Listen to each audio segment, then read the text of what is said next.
भारत रत्न बोधिसत्व भारतीय संविधान के निर्माता परम पूज्य बाबा साहब डॉक्टर भीमराव अम्बेडकर की मूर्ति अनावरण के मौके पर सर्वप्रथम तो मैं महाकारुणिक तथागत भगवान बुद्ध को नमन करते हैं, वंदन करते हैं। साथ ही इस देश में सामाजिक परिवर्तन और इंसानियत की बहाली चाहने वाले सब समाज में जन्मे संतों गुरुओं को नमन करते हैं। इस देश में शिक्षा की ज्योति जलाने वाले सामाजिक क्रांति के अग्रदूत महात्मा ज्योतिबा फूले, आरक्षण के जनक छत्रपति साहू जी महाराज, आत्मसम्मान के प्रतीक नारायणा गुरु और आज महापुरुष की मूर्ति का अनावरण हो रहा है। परम पूज्य बाबा साहब डॉक्टर बी.आर. अम्बेडकर को हम श्रद्धा सुमन करता हूँ, कोट को नमन करता हूँ। साथ ही इन सारे बहुजन नायकों महापुरुषों के विचारधारा को जन जन तक पहुंचाने में जिनका सबसे बड़ा योगदान है, जो पानसेठ बहुजन समाज पार्टी के संस्थापक मानव श्री कांसी राम साहब को भी श्रद्धा सुमन करता हूँ, कोट को नमन करता हूँ। साथियों, आज के इस कार्यक्रम की अध्यक्षता कर रहे हैं बहुत ही हम लोगों के सम्मानित ग्राम प्रधान परम श्रद्धेय श्री श्याम सुंदर सिंह जी का मैं भाई मंच के माध्यम से हार्दिक स्वागत करते हैं। हमारे बीच में उपस्थित हैं विशिष्ट अतिथि के रूप में भाई हरकेश जी, भाई अयोध्या जी और बाबा साहब डॉक्टर अम्बेडकर समाज सुधार समिति के सम्मानित जिला अध्यक्ष भाई सौरभ प्रसाद जी। हमारे बीच में बाबा साहब डॉक्टर अम्बेडकर सेवा समिति के भी सम्मानित जिला अध्यक्ष हैं श्री इंद्रजीत प्रसाद नेक जी हमारे बीच में उपस्थित हैं। बहुत ही मिशनरी साथी भाई गणेश प्रसाद जी, भाई रविंदर कुमार एडवोकेट जी, शिवशंकर जी, भाई जयराम प्रसाद, जोगिंदर प्रसाद, देवेंद्र राजेश्वर लाल गौतम जी, देवेंद्र कुमार जी, अंबिका प्रसाद जी, कैलाश प्रसाद जी, रामदेव पासवान जी, राम लगीना जी, भाई मास्टर साहब चंद्रशेखर जी, निरंजन प्रसाद जी, छोटे भारती जी, राजेंद्र लहरी जी। हमारे बीच उपस्थित हैं भाई श्री चंद्रमान प्रसाद जी। आप सभी लोगों का मैं हार्दिक स्वागत करता हूं। साथियों, हमारे बीच में जो इस कार्यक्रम के आयोजक हैं, जो बाबा साहब डॉक्टर अम्बेडकर की मूर्ति की स्थापना करने में अहम उनकी भूमिका है, उसमें हमारे बाबा साहब डॉक्टर अम्बेडकर जो ग्रामीण समाज सुधार समिति है, भाई सत्यपाल गौतम जी जो अध्यक्ष है, देवकी प्रसाद जी उपाध्यक्ष, मुन्ना प्रसाद जी कन्हैया महामंत्री जी, संतोष कुमार जी, कुंदन कुमार जी, विष्णु कुमार जी,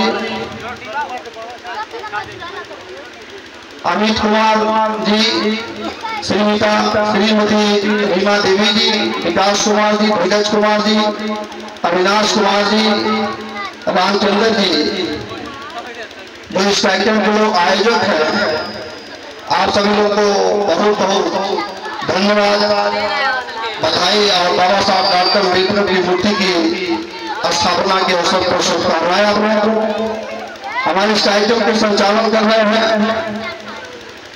भाई बहुजन समाज पार्टी के बहुत ही सम्मानित विधानसभा अध्यक्ष पूर्व ग्राम प्रधान रहे हैं श्री जयनाथ कुमार जी, हमारे सह संचालक हैं भाई रामेश्वर लाल गौतम जी।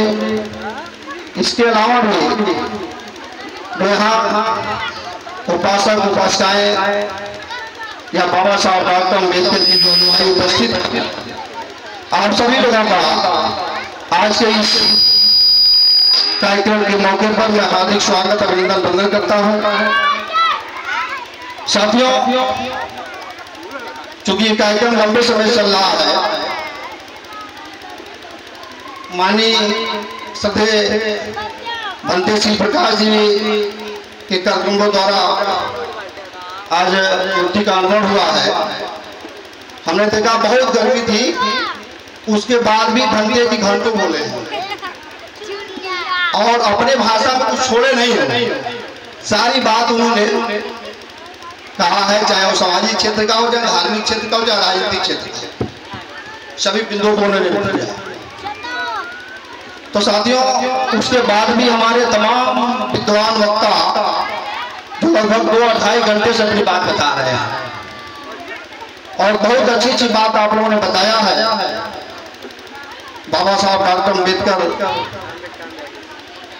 के विषय में या समाज सुधार के विषय में या अन्य विश्वास के खिलाफ या हमारी राजनीतिक दिशा क्या होना चाहिए, इस पर लगभग सभी लोगों ने अपना विचार व्यक्त किया है। हम आप लोगों से जोड़ते हुए, क्योंकि समय कम है, बहुत लंबा स्पीच करने का समय नहीं है, तो बहुत शॉर्ट काट में ही अपनी बात रखेंगे। साथियों, किसी भी महापुरुष का मूर्ति लगा देना या उनकी जयंती मना लेना या उनका निर्माण दिवस मना लेना, यही उनकी श्रद्धांजलि नहीं होती है। उनकी सच्ची श्रद्धांजलि होती है कि उनके सपनों को साकार किया जाए। अगर हम उस महापुरुष के सपनों को साकार करते हैं तो वही सच्ची श्रद्धांजलि है। उनके सपनों का हम देश बना देते हैं, उनके सपनों का हम समाज बना देते हैं, यही जो है बाबा साहब डॉक्टर अम्बेडकर की सच्ची श्रद्धांजलि होगी। आप लोगों ने मूर्ति लगाया है, यहाँ के जो कार्यक्रम के आयोजक साथी हैं, जिन लोगों ने मूर्ति लगाया है, हम उन लोगों को धन्यवाद देते हैं, साधुवाद देते हैं कि आप लोगों ने मूर्ति लगाया।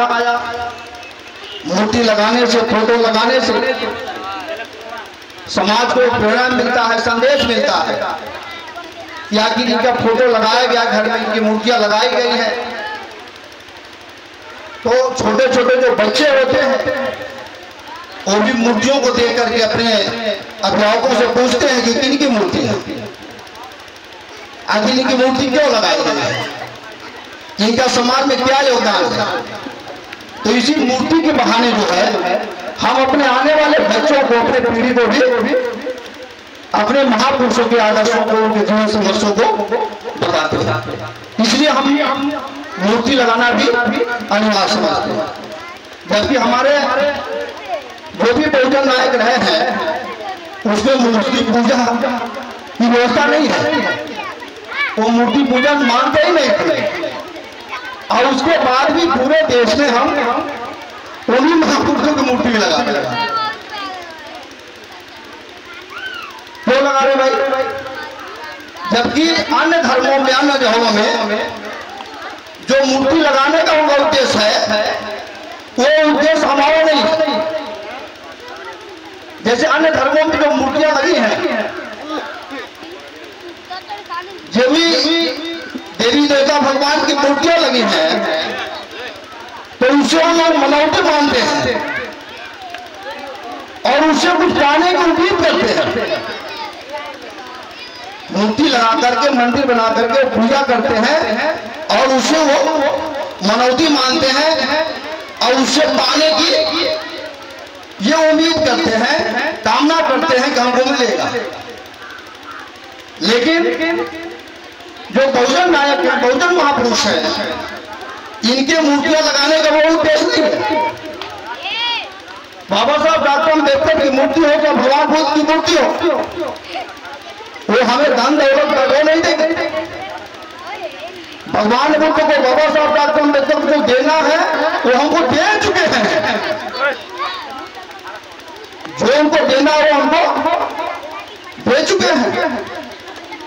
आज बड़ी गर्व से हम लोग कहते हैं ना कि आज अगर हम मंच से बोल रहे हैं तो भी बाबा साहब डॉक्टर अम्बेडकर की देन है। आज अगर हम अच्छे कपड़े पहन रहे हैं तो भी बाबा साहब डॉक्टर अम्बेडकर की देन है। आज जो हम अच्छी शिक्षा ग्रहण कर रहे हैं, अच्छे अच्छे नौकरियों में जा रहे हैं, अच्छे अच्छे व्यवसाय में आगे बढ़ रहे हैं, अच्छी अच्छी मकानें बना रहे हैं, मान सम्मान की जिंदगी जी रहे हैं, जिंदगी के हर पहलू में हम आगे बढ़ रहे हैं, तो वो सब परम पूज्य बाबा साहब डॉक्टर भीमराव अम्बेडकर की देन है। यानी बाबा साहब का हमें मूर्ति लगाया तो हमको बाबा साहब देंगे नहीं, हमको बाबा साहब डॉक्टर अम्बेडकर दे चुके हैं। हमको बाबा साहब डॉक्टर अम्बेडकर जो है दे चुके हैं, और बाबा साहब डॉक्टर अम्बेडकर तो हमको पूरा देश दे चुके हैं। अगर आप उस पर गंभीरता से सोचे तो परम पूज्य बाबा साहब डॉक्टर बी.आर. अम्बेडकर जो है हमको इस देश का राजपाट दे चुके हैं। इस देश का राजपाट बाबा साहब डॉक्टर अम्बेडकर हमको सौंप के गए हैं। अब हम राजा ही नहीं बन पा रहे हैं तो हमारी गलती है। हम राजा नहीं बन पा रहे हैं तो हमारी गलती है, हमारे समाज की गलती है। भाई बाबा साहब डॉक्टर अम्बेडकर ने हमें जो है वोट का अधिकार दिया है। आप जानते हैं कि देश आजादी से पहले इस देश में राजतंत्र था। राजतंत्र था, राजा का बेटा राजा होता था, रानी के पेट से पैदा होने वाला बच्चा ही राजा होता था, और कोई राजा नहीं बन पाता था। लेकिन परम पूज्य बाबा साहब डॉक्टर बी.आर. अम्बेडकर ने रानी के पेट का ऑपरेशन कर दिया। रानी के पेट का क्या किया? ऑपरेशन कर दिया और कहा है रानी अब तू राजा नहीं पैदा करेगी, अब तू राजा नहीं पैदा करेगी, अब राजा पैदा होगा वोट के बक्से से, राजा पैदा होगा वोटिंग मशीन से, और जिसका वोट ज्यादा होगा वो भी राजा होगा। जिसका वोट ज्यादा होगा वही राजा होगा। अब इस देश में अमीरों का वोट ज्यादा है, गरीबों का वोट ज्यादा जो है वोट गरीबों का है, तो राजा भी गरीबों का होना चाहिए।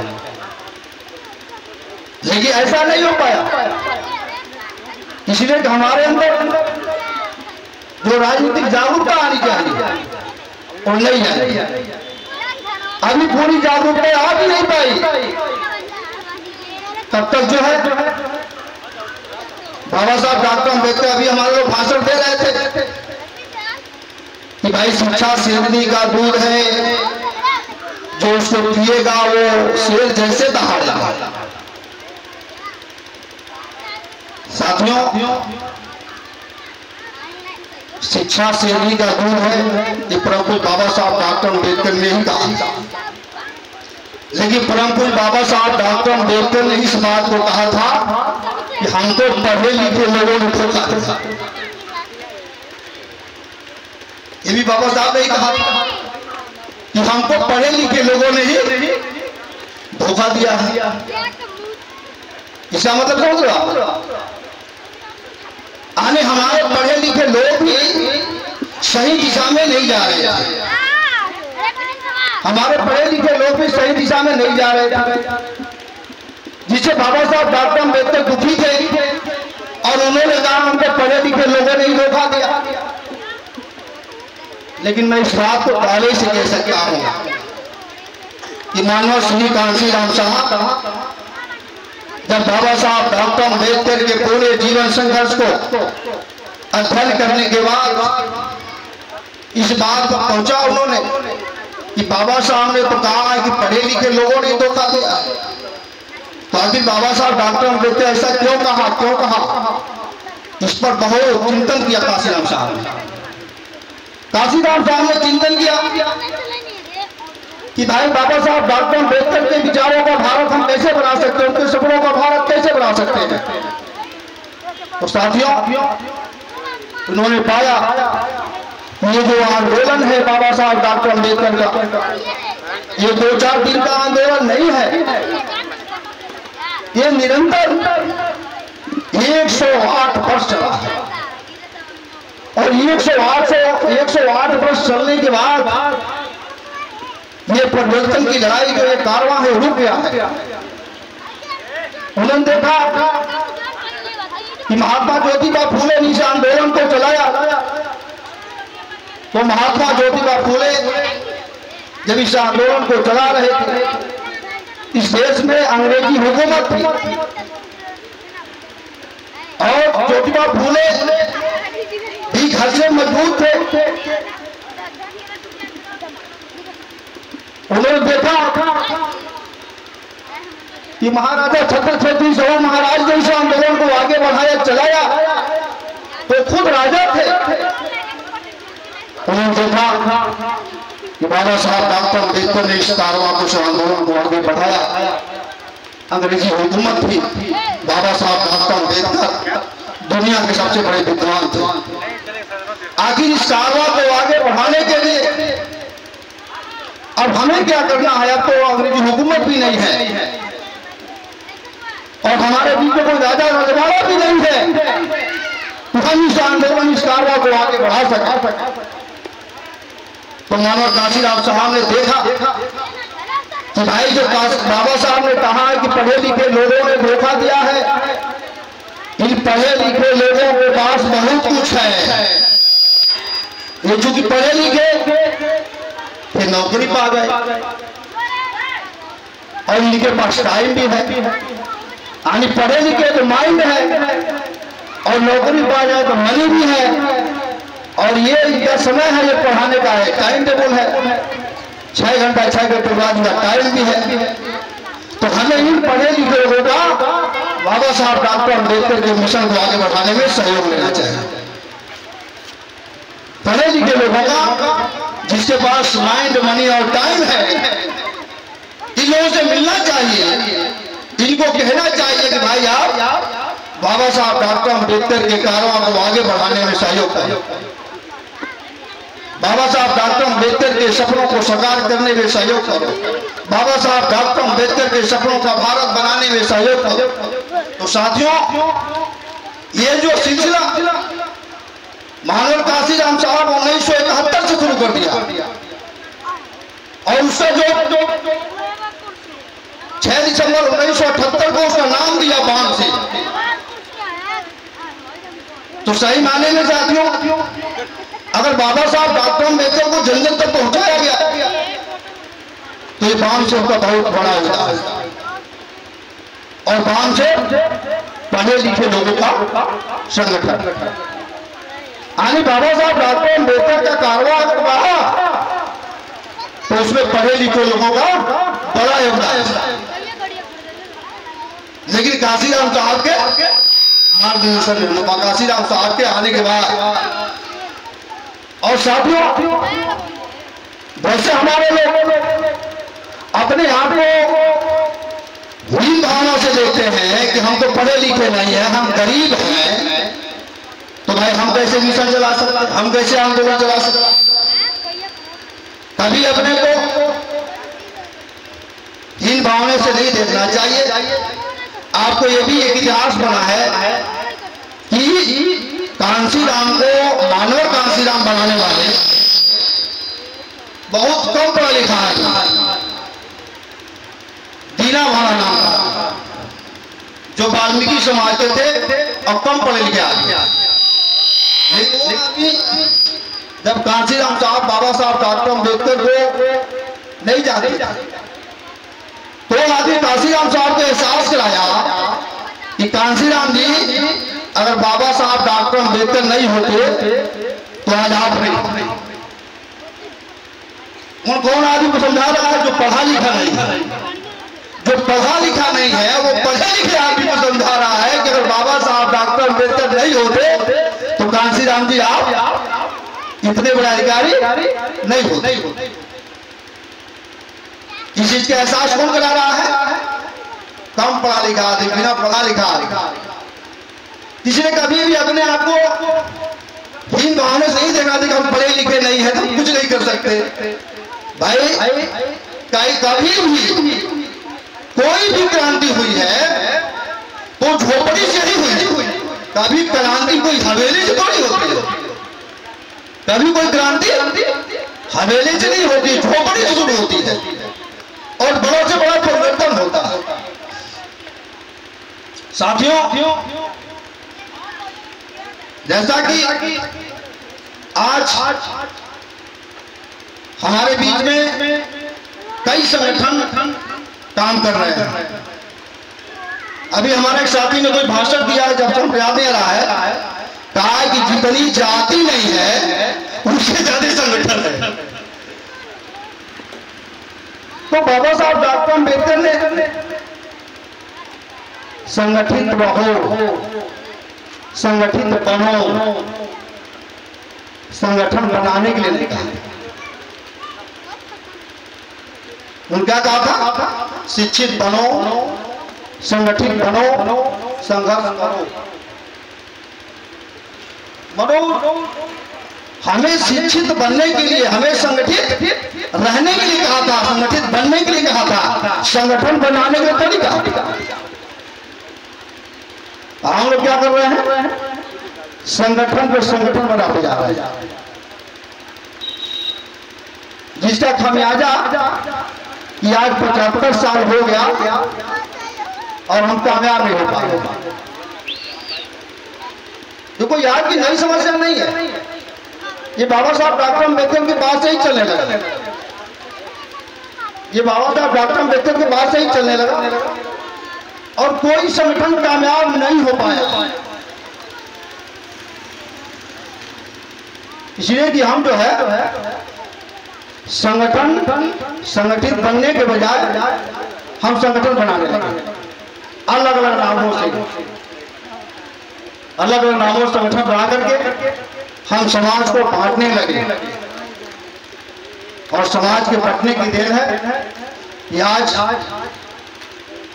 75-76 वर्ष आजादी के बाद भी हम अपने बाबा साहब डॉक्टर अम्बेडकर के सपनों पर भारत नहीं बना। साथियों, हमें एक कहानी याद आ रहा है कि एक बार तथागत भगवान बुद्ध जो है भिक्षाटन के लिए जा रहे थे और अपने शिष्यों के साथ जा रहे थे। अपने शिष्यों के साथ जब भिक्षाटन के जा रहे थे तो रास्ते में गड्ढे मिले और गड्ढे में मानव का नरकंकाल पड़ा हुआ था।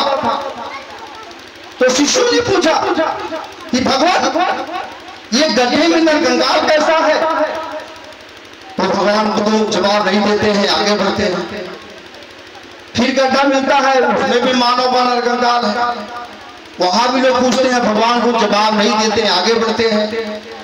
ऐसे ऐसे 5-6 गड्ढे आए और 5-6 गड्ढे में मानव नरकंकाल पड़ा हुआ था। तो अंतिम में भंते भगवान का शिष्य जो भिक्षु थे तो भगवान बुद्ध को दे लिए। भगवान बुद्ध आपको बताना पड़ेगा कि आखिर इन गड्ढों में नरकंकाल क्यों पड़ा हुआ है। भगवान बुद्ध मिलते हैं और भिक्षु से बात करते हैं, कहते हैं भिक्षु ये जो गड्ढे देखते आ रहे हो, ये जो मानव नरकंकाल देखते हुए आ रहे हो, ये जानते हो कैसा गड्ढा है? भिक्षु ने कहा भगवान जी बताइए कैसा गड्ढा है, कैसा मानव नरकंकाल है? तो भगवान बुद्ध जो कहते हैं ये जो मानव नरकंकाल गड्ढों में पड़े हुए हैं ये लोग प्यासे हुए लोग थे, ये लोग प्यासे हुए लोग थे और अपनी प्यास बुझाने के लिए अपने लिए कुआं खोद रहे थे। अपनी प्यास बुझाने के लिए अपने लिए कुआं खोद रहे थे। बेचारे कुआं खोद नहीं पाए और प्यास से तड़प तड़प के मर गए। ये कुआं खोद नहीं पाए और प्यास से तड़प तड़प के उसी गड्ढे में मर गए हैं। उन्हीं लोगों को नरकंकाल है, उन्हीं लोगों को नरकंकाल है। तो लोगों ने पूछा भगवान इन्होंने ऐसा क्यों किया? तो भगवान को ने जवाब दिया कि भाई अगर इनके अंदर ज्ञान होता तो ये सभी मिलकर एक कुआं खोदे होते। इनको अगर ज्ञान होता कि सभी मिलकर एक कुआं खोदे होते तो शायद इनको पानी मिल गया होता, इनकी प्यास बुझ गई होती, इनकी जिंदगी बच गई होती और आने वाले पीढ़ियों के लिए पानी की व्यवस्था कर गए, आने वाले बच्चों के लिए भी पानी की व्यवस्था कर गए। लेकिन ये अलग अलग अपनी अपनी प्यास बुझाने के लिए अपने अपने लिए कुआं खोद रहे थे, जिसके कारण इनका नरकंकाल पड़ा हुआ। तो साथियों, ये बात बाबा साहब डॉक्टर बी.आर. अम्बेडकर ने कहा था कि अगर तुम्हें इस देश में शासक बनना है, तुम्हें अगर इस देश का मालिक बनना है, उन्होंने यहां तक कहा था कि जाओ और अपने दीवारों को लिख लो तो तुम इस देश की शासनकर्ता जमात हो, तुम इस देश के शासक हो, शासनकर्ता जमात हो। जब हमारे लोग पास दीवार भी नहीं थे, छतों के घर हुआ करते थे, उस समय बाबा साहब डॉक्टर अम्बेडकर कहते थे कि जाओ अपने दीवारों पर लिख लो तुम इस देश के मालिक हो, शासक हो, राजा हो। लेकिन साथियों, आज तो हमारे पास बड़े बड़े दीवार हैं, लेकिन क्या लोग लिख रहे हैं? कम से कम यही लिखना लोग शुरू कर दिए होते कि हम इस देश के शासनकर्ता जमात है, तो कम से कम बच्चा पूछता तो ये क्या लिखे हो पापा, तो आप बताते तो क्यों लिखा। लेकिन कुछ और लिख रहे हैं, ये सब आप लोग जानते हैं। तो साथियों, हमारा मतलब कि बाबा साहब डॉक्टर अम्बेडकर ने कहा था कि आप इस देश के अगर शासक बनना चाहते हो, सही मायने में राजा बनना चाहते हो, तो आपका एक झंडा, एक संगठन, एक नेता, एक पार्टी होनी चाहिए। एक नेता, एक पार्टी, एक झंडा, एक संगठन होना चाहिए। अगर ऐसा होगा तभी आप इस देश के शासक बन सकते हो, तभी आप हमारे सपनों को साकार कर सकते हो। बाबा साहब संदेश है कि बाबा साहब डॉक्टर अम्बेडकर ने कहा, और ये बाबा साहब के बड़े बड़े अनुयायी अलग अलग संगठन बना रहे हैं, संगठित नहीं हो रहे हैं, अलग अलग संगठन बना रहे हैं, अलग संगठन पर काम कर रहे हैं। अब ये कह रहा हूं कि एक दूसरे को नीचा भी दिखाने का प्रयास कर रहे हैं। तो साथियों, सही बात है कि अगर देखा जाए इस देश में अब तक इतिहास को उठाया जाए तो सबसे ज्यादा अगर बहुजन महापुरुषों के विचारधारा को, उनके कार्यों को आगे बढ़ाने में सबसे ज्यादा किसी का योगदान है तो मानो श्री कांशीराम जी का, और उसके बाद अगर देखा जाए बहन कुमारी मायावती का। और आज कहीं न कहीं जो है हमारे समाज को तोड़ने का प्रयास हो रहा है, उसको हमें रोकना चाहिए मिलकर सब। इसलिए अभी एक पत्रकार ने बता रहा था बिहार का, हमें याद आ गया, उससे लोग पूछे कि आप बताओ कि फला फला नेता में कौन नेता भाई बहुजनों की सच्चाई कैसी है। तो वो पत्रकार कहा कि भाई जब हम लोग बच्चे थे तो नकली नोट हम लोग के गार्जियन दे देते थे, हम लोग उसको असली नोट मान लेते थे। जब हम लोग की बचपना थी तो हम लोग नकली नोट दिया थे बच्चों को बैंक के नाम से, बड़ा बैंक के नाम से, हम उसको असली नोट मान लेते थे और जेब में रखे रहते थे। जब हमको ज्ञान होता है तो बाद में जो हम नोट रखते थे वो नकली नोट था, ये असली नोट है। जब हम बड़े होते हैं तो हमको पता चलता है कि नहीं वो तो नकली नोट था, ये असली नोट है। कहना यही स्थिति समाज के लोगों को, जो समाज के बच्चे हैं, समाज में जो बच्चे हैं, राजनीति में भी बच्चे हैं, उनको जो है नकली नेता ही असली नेता नजर आ रहा है, नकली नेता ही असली नेता नजर आ रहा है। जब उनकी बचपना खत्म होगी तब उनको असली नेता समझ में आएगा। जब उनकी बचपना खत्म होगी तब उनको असली नेता समझ में आएगा। ठीक है, तो साथियों ये स्थिति समाज और आपको कोई बुरा मत मानना हमारी बात। ठीक है, तो साथियों इसलिए जो हमारे चूंकि लंबे समय से कार्यक्रम चल रहा है, एक कुछ लोग जैसे मान लीजिए कहते हैं कि यार हमसे क्या लेना देना है, संविधान रहे चाहे जाए, इस तरह की विचारधारा के लोग, संविधान नहीं रहेगा तो मेरा क्या बिगड़ जाएगा। तो ऐसे भी है, बहुत मजबूत हो गए हैं बेचारे, तो कहते हैं संविधान नहीं रहेगा तो मेरा क्या बिगड़ जाएगा। इस तरह की बातें भी लोग करते हैं। साथियों एक कहानी मैं बता देना चाहता हूँ। एक मकान मालिक जो है एक चूहादानी लेके आया, चूहादानी लेके आया और चूहादानी लेके आया तो चूहा ने उसको देख लिया, वो बेचारा घबरा गया, ये तो चूहादानी लेकर हमको मार डालेगा। तो घर के पीछे जाता है दौड़ के, और घर के पीछे कबूतर था, तो कबूतर से कहता है कबूतर भाई ये जो मालिक है ना ये चूहादानी लाया है और मुझे मारना चाहता, ये मुझे मारना चाहता। तो कबूतर जो है कह रहा है कि अरे यार ये तेरी समस्या, तुम समझ हमसे क्या लेना है, तू सालों मरेगा मुझसे क्या लेना है, ये कह रहा हूं तू मरेगा तो हमसे क्या लेना देना है। अब चूहा भाई बड़ा निराश हुआ, भागे भागे दरवाजे की तरफ आया, मुर्गा भाई से कहा मुर्गा भाई ये जो मकान मालिक है ना ये चूहादानी लाया है, मुझे मारना चाहता। मुर्गा ने भी चूहा को डांटते हुए कहा तेरी समस्या है, तू समझ, तू मरेगा साला, मुझसे क्या मतलब है। वो बेचारा वहां भी निराश हो जाता है। फिर जो है वो बकरा भाई के पास जाता है और बकरा भाई से कहता है बकरा भाई ये जो मकान मालिक है ये चूहादानी लाया है, मुझे मारना चाहता है। बकरा मिमना कहता है साले तेरा समस्या है, तू समझ, तू तो मरेगा, अब तो गया तू, अब तो गया।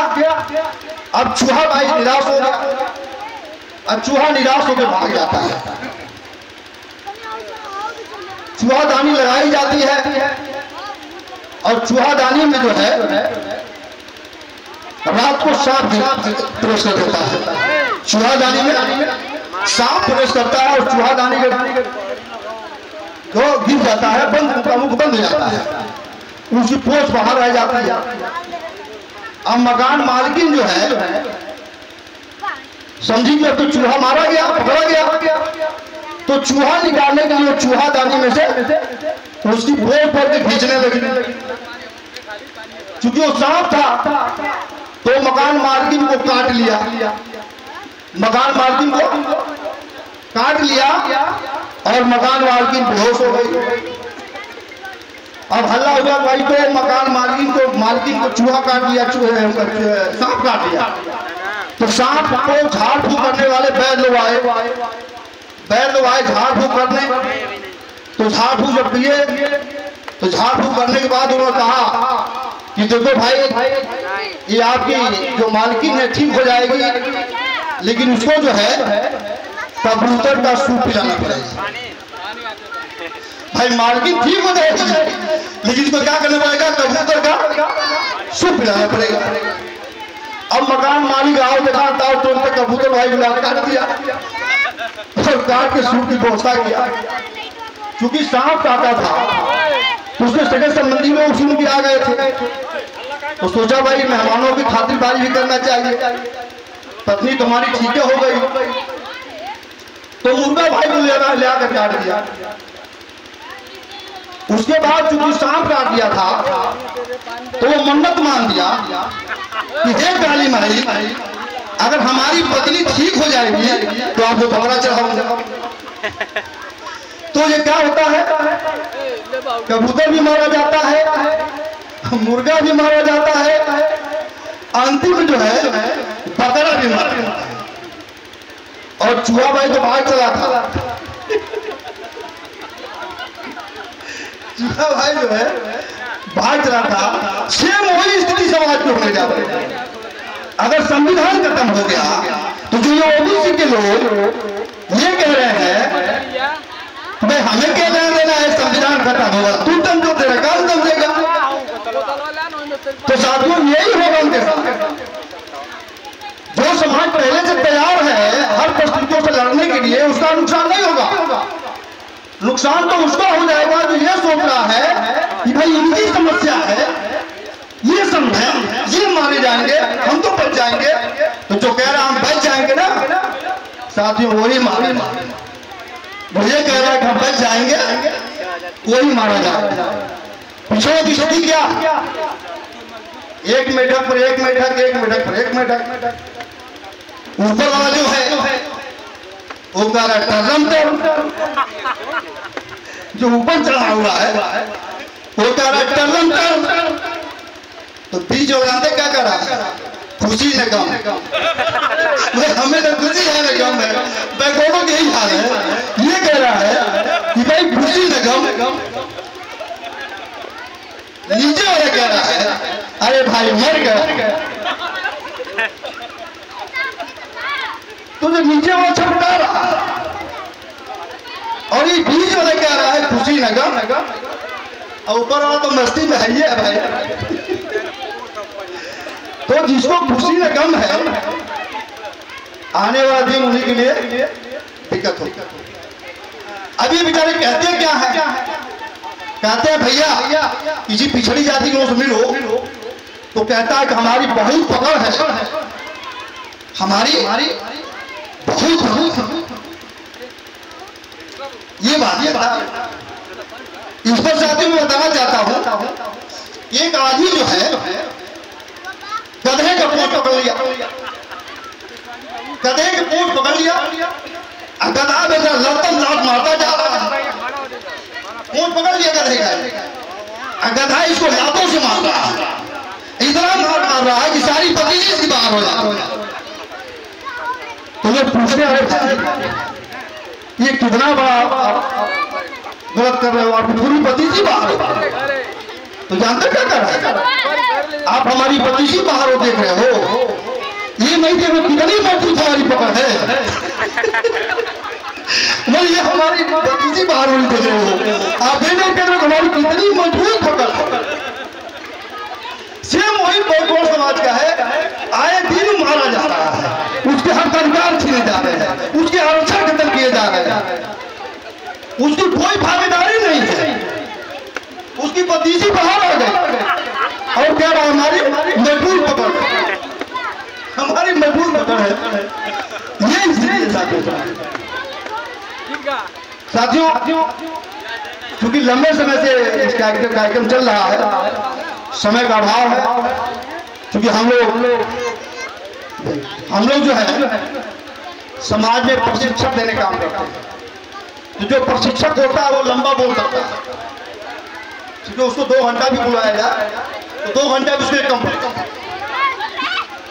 तो साथियों क्योंकि हमें बाबा साहब डॉक्टर अम्बेडकर के सपनों को साकार करना है, उनके सपनों का भारत बनाना है, तो हमें बात जरूर याद रखना चाहिए कि बाबा साहब डॉक्टर अम्बेडकर अपने अंतिम समय में 5 दिसंबर 1956 को नानक चंद्रत्तू को से कहा कि नानक चंद्रत्तू आप मेरे समाज के भाइयों बहनों से कहना कि जो ये कारवां मैं यहाँ तक ले आया हूँ अत्यंत दुखों तकलीफों को सह के लाया हूँ, बेशुमार विरोधियों का मुकाबला करके लाया हूँ।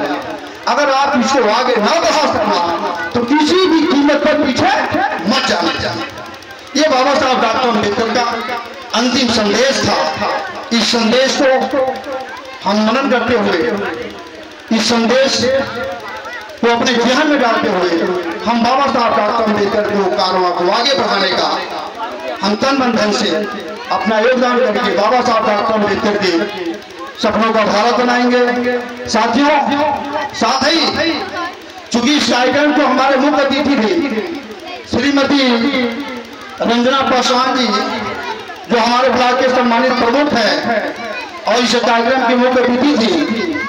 उनके पति जो प्रमुख प्रतिनिधि भी हैं महेंद्र पासवान जी, अभी फोन पर बताए हैं कि मैं आ नहीं पा रहा हूँ, किसी कारणवश लखनऊ में हूँ, लेकिन वहां समाज के लोगों से, गांव के लोगों से बता दीजिएगा कि प्रमुख की तरफ से जो है बाबा साहब डॉक्टर अम्बेडकर जो पार्क है, स्मारक है, इसकी बाउंड्री वॉल और गेट के साथ साथ जो है इंटरलॉकिंग भी और टाइल का काम बाकी है, ये प्रमुख जी द्वारा कराया जाएगा। ये हमसे कहे हैं तो प्रमुख जी जब आ जाते हैं तो उनसे बात करके ये इंटरलॉकिंग का काम, बाउंड्री काम, गेट का काम जो है हम लोग शुद्ध प्रमुख से कह के कराने का काम करेंगे। प्रमुख जी अभी कहे हैं कि भाई और भी जहाँ बाबा साहब डॉक्टर अम्बेडकर के पार्क हैं, जहाँ मूर्तियाँ स्थापित की गई हैं, वहाँ भी हम जो है सब काम करने के लिए तैयार है। आप हमको बताने का कष्ट करेंगे। आप प्रमुख जी का होना ये बात कहीं न कहीं प्रमुख जी को एहसास है कि आज अगर वो इतने एक सम्मानित कुर्सी पर बैठी है श्रीमती रंजना पासवान जी, तो प्रेम कुछ बाबा साहब डॉक्टर अम्बेडकर का देन है। इस बात का एहसास उनको है, तभी वो जो है इस बात को कह रहे हैं कि ब्लॉक के किसी गांव में भी बाबा साहब डॉक्टर अम्बेडकर की मूर्ति का अगर स्थापना होता है तो उसमें बाउंड्री का काम, इंटरलॉकिंग का काम, गेट का काम और भी जो सहयोग करना हम करेंगे। इसको बड़े पैमाने पर बाबा साहब डॉक्टर अम्बेडकर की विचारधारा को आगे बढ़ाने का प्रयास किया जाए। इसी के साथ आज के जो हमारे अतिथिगण हैं, आयोजक साथी हैं, सम्मानित यहाँ बाबा साहब डॉक्टर अम्बेडकर के अनुयायीगण हैं और हमारे इस कार्यक्रम का अध्यक्ष, आप सभी लोगों का हार्दिक स्वागत करते हुए, अभिनंदन करते हुए अब सुखी मंगल के जीवन की कामना करता हूँ। जय भीम, जय भारत, नमो।